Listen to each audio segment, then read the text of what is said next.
Today is the day where I am moving all the records from my home to the store. So we got a bunch over here, then we got a bunch over here, a bunch more, and there's more in the garage. So it's going to be quite the day, and hopefully it goes well. Krista, how'd we do?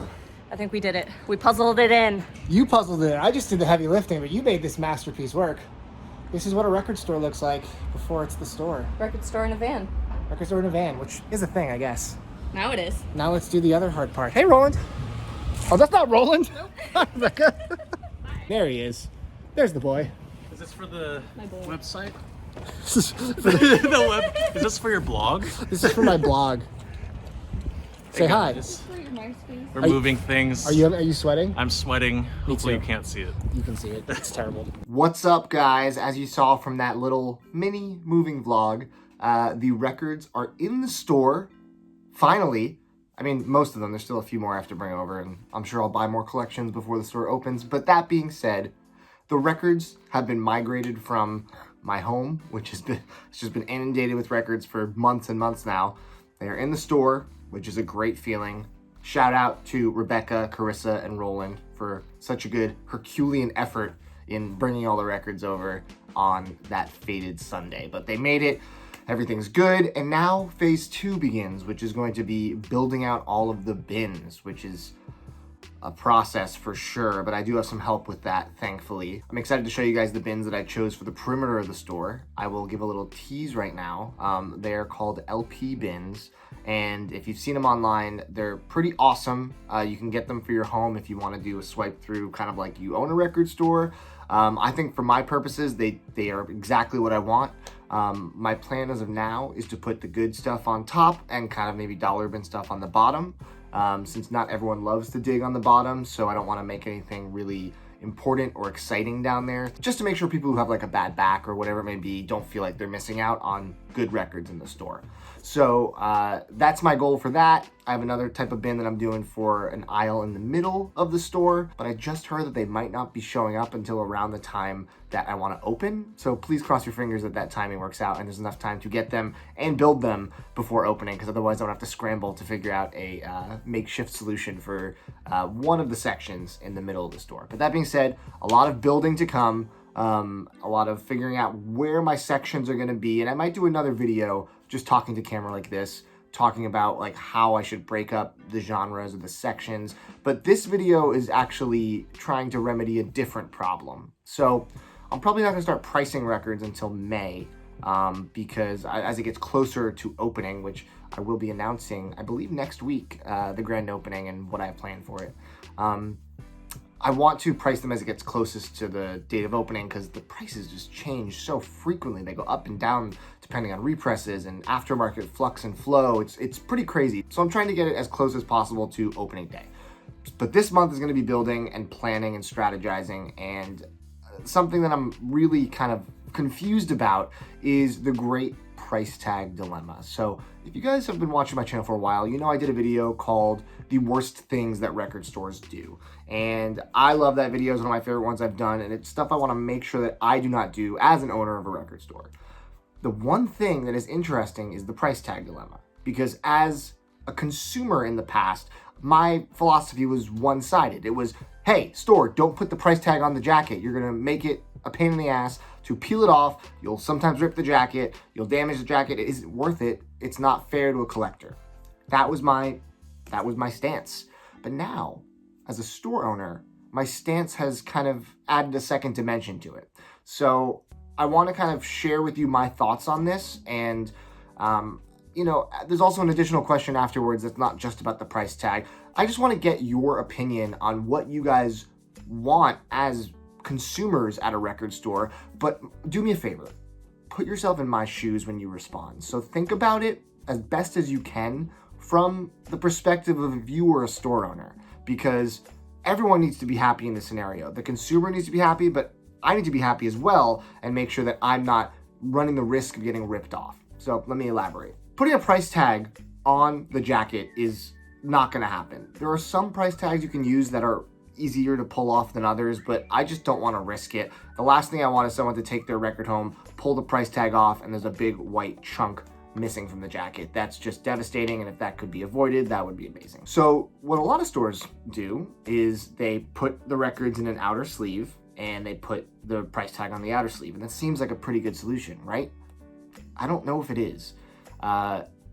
I have never done this, and I feel like most of us wouldn't do this because this is pretty messed up, but there are some unsavory folks out there who would do this, and I hope I'm not giving this idea to anybody. I think this is pretty common sense if you think through like the pitfalls of this strategy, but someone could easily take that outer sleeve and swap it with a different outer sleeve. So let's say they're looking at a record that's $40, and they take it out of the outer sleeve and they swap it with a record that's $15.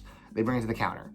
Let's say I have an employee working down the road and they don't know the price offhand like I would potentially, and they ring it up, $15, person leaves, they just got a significant discount. And there are ways around this. Like if I was at the register, I'd probably have a pretty intimate knowledge of my pricing, considering I'm the one that probably did the pricing. So I might be able to catch that, but if it's a busy day, if I'm distracted, if it's, you know, there's a lot going on, I might not. And a way to kind of cross-reference this, I guess, would be to keep a meticulous spreadsheet of the pricing of every record in the store and cross-reference. But that seems like it adds just a lot of time to the transaction.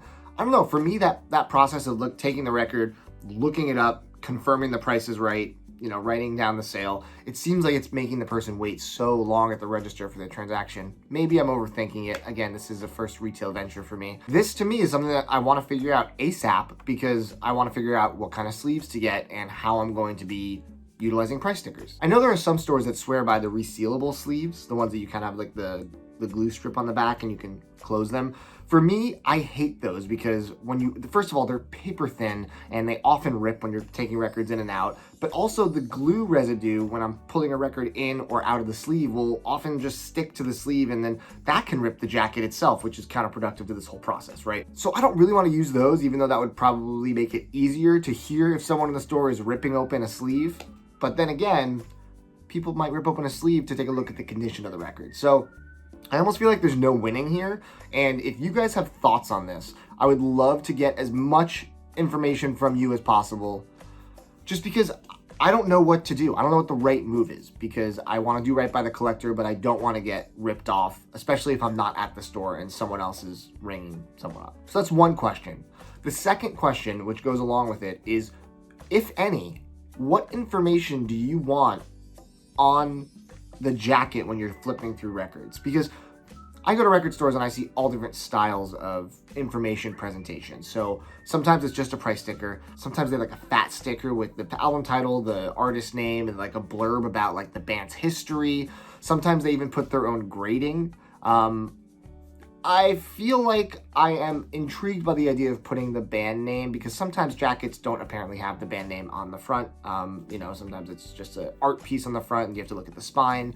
So that seems like a potentially good idea. It also seems like a hell of a lot more work. And you know, if that's not super valuable to you, please let me know. If that is super valuable to you, also let me know. You know, I gotta justify that amount of work to myself if people are actually taking advantage of it. For me, doesn't really matter one way or the other. I don't really need a blurb about the artist. I don't think I've ever read a blurb on a price tag and been compelled to buy the record that I wasn't already thinking about getting. And as for grading, my rule for the store, and this is not gonna be 100% hit rate, but overall, if a record is in a bin on top, like not part of the dollar bin, it's gonna be at least VG+. I don't wanna put out anything VG unless it is extremely rare. And in that case, I will note that the condition is lesser, but it's out on the floor because it is a very hard to find record, and some people, collectors, want it regardless of any damage.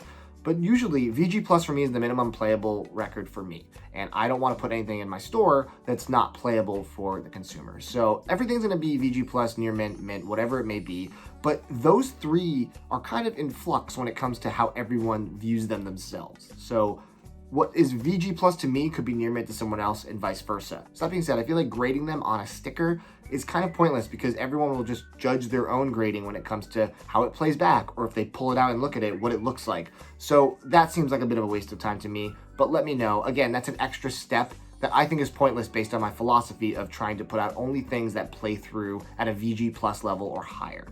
So that is definitely something worthy of thought. I do think that I probably will write in Sharpie on the outside of the outer sleeve if it's something special, like a special variant, or if there's something unique about it, like it's signed. Amoeba does that, and I think that's really helpful. What I would love for you guys to do is please leave a comment with your thoughts on all of this, whether it's the price tag dilemma or what kind of information is unnecessary or necessary to you. I'll kind of take all of that and hopefully be able to ascertain some level of trending opinion, and then I can go forward with that opinion and hopefully, you know, make the store as awesome as possible. So please share your thoughts on this. I look forward to chatting with you guys in the comments about it. And yeah, we are speeding towards more updates, more exciting things. Look forward to info next week about the grand opening, including date, location, who's playing, all that jazz, giveaways, who knows. Thank you guys so much for watching Too Many Records. More coming soon. Take it easy.